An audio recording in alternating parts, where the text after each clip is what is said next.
Hi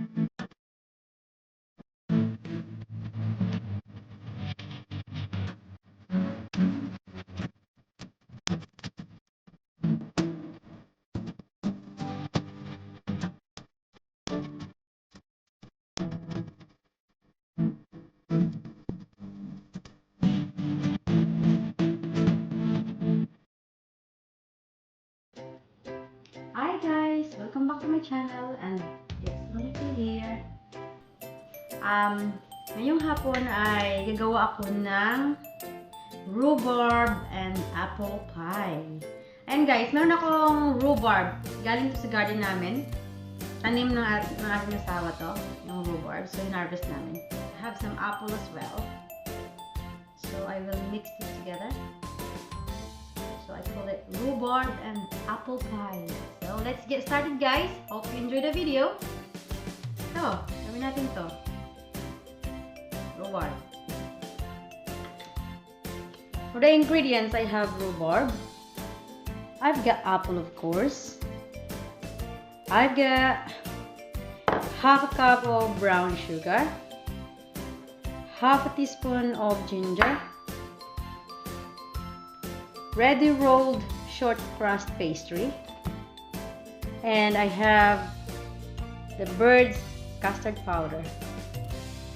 So, that's my ingredients. So I have to cut the rhubarb into pieces.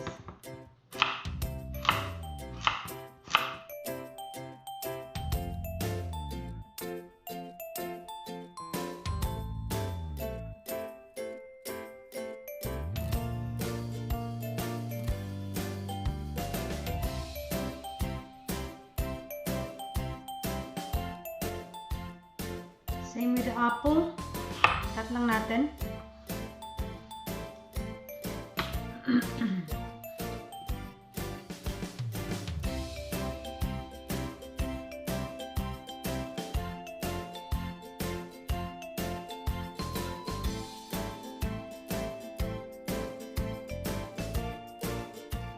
So habang tayo ay nagwi-wait na matapos yung pag-cut natin ng apple, lagyan muna natin ng sugar yung rhubarb natin para ma-soak siya guys. Lagyan natin ng sugar.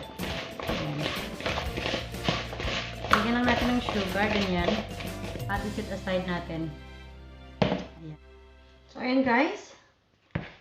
I-mix ko na ang aking apple dito sa aking rhubarb. Lagay ko na lahat. Ayan. Pagkatapos, lagyan ko to ng, I have to put half a teaspoon of ginger. Ayan. And mix it all together. And then, good amount of sugar guys, kasi rhubarb is a bit sour, so you need to have a good amount of sugar in it. So I'll put it all and mix it all together. And guys, mix lang natin until the sugar will be melted into the apple. So next, I'm going to put the Bird's custard powder. Normally guys, some people, they use the cornstarch to make the pie a bit thicken inside, but I have to put the custard because I think this is nice. So we'll try it, shall we? I'll put about 2 tablespoons. I will mix it first and see how it looks.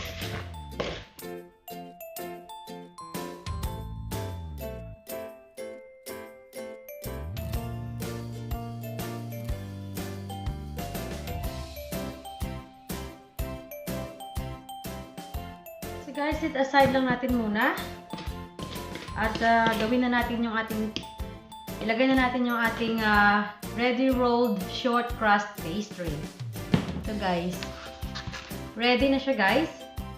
So hindi na ako gawa ng aking sariling pastry. Bibili na lang ako kasi ang hirap gawin. So this one is more easier. Just buy it in the shop and you have your ready rolled short crust pastry. Ayan guys, oh, ready na siya. Okay. So, lagyan na natin ng butter ang ating baking tin. Baking dish. Lagyan natin ng butter para hindi didikit. Ayan. Lagyan natin ng butter. Lagyan natin ng butter guys para hindi siya didikit mamaya.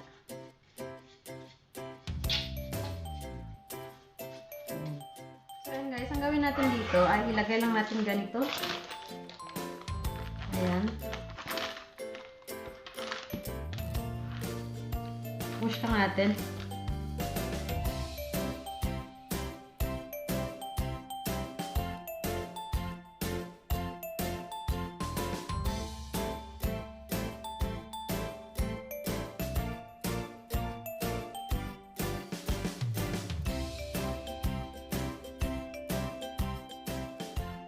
So next, we're going to put some hole using the fork. Lagyan natin ng hole guys. Ganyan. Para mabilis siyang maluto.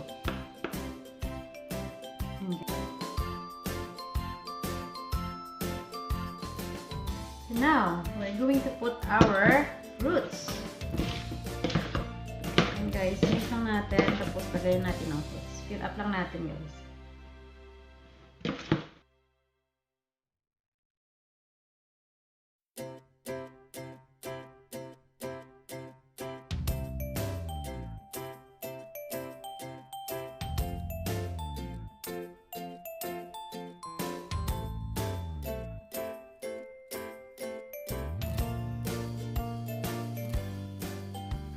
So, ayan siya guys. Here it is.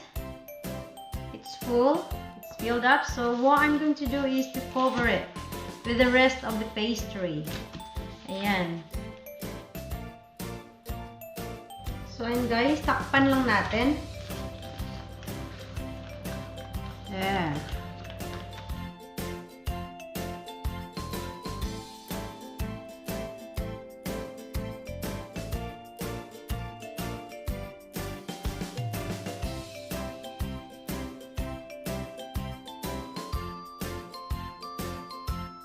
Now we're going to seal the inside.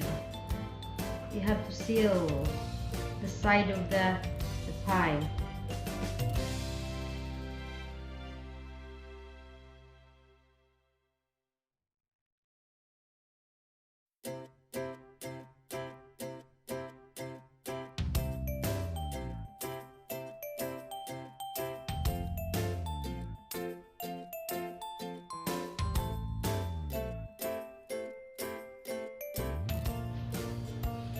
So, gawin natin mas maganda. Seal natin ang fork, ganyan.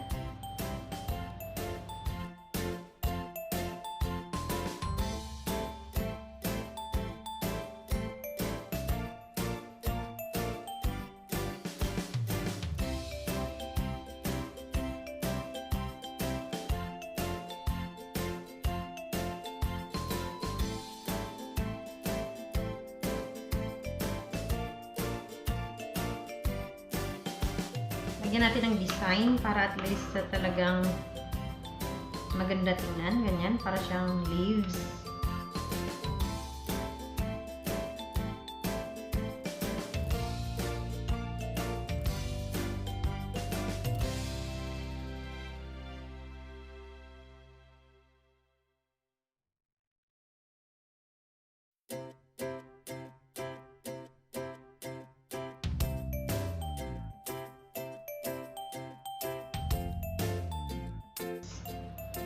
Then, this is gonna be in the oven for 30 minutes, guys. Ayan. Ready na aking pie na ilagay sa oven. So, ready na siya, guys. Ilagay ko na sa oven, guys. Ayan. Oven. Ayan. Ilagay ko na sa oven, guys. For 30 minutes.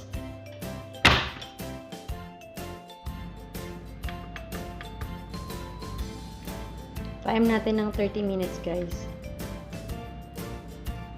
Ayan. 30 minutes. And guys, it's 30 minutes, so I have to turn it off and I'll have a look. Shall we have a look? Whoa, I think that's ready. I'm going to take it out in the oven and I will check.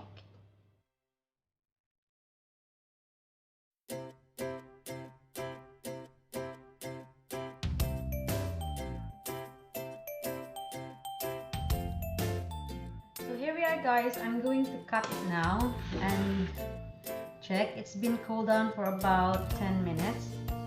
So I'll have to cut it and see what it looks like.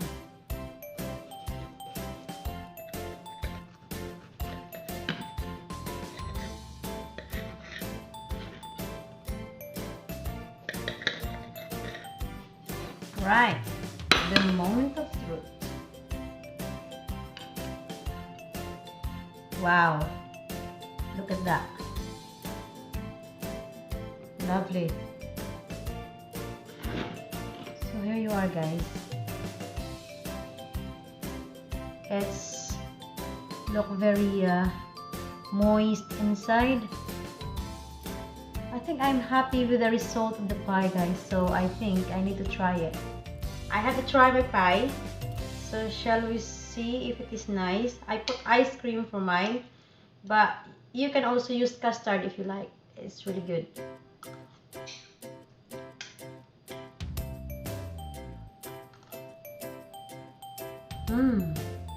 Very nice. If you want to use custard, you can use also custard, but I prefer to put ice cream because it's refreshing. Delicious. So that's all for today, guys. Hope you enjoyed the video. Please subscribe in my channel, like and share, and press the notification button. See you next time. Bye.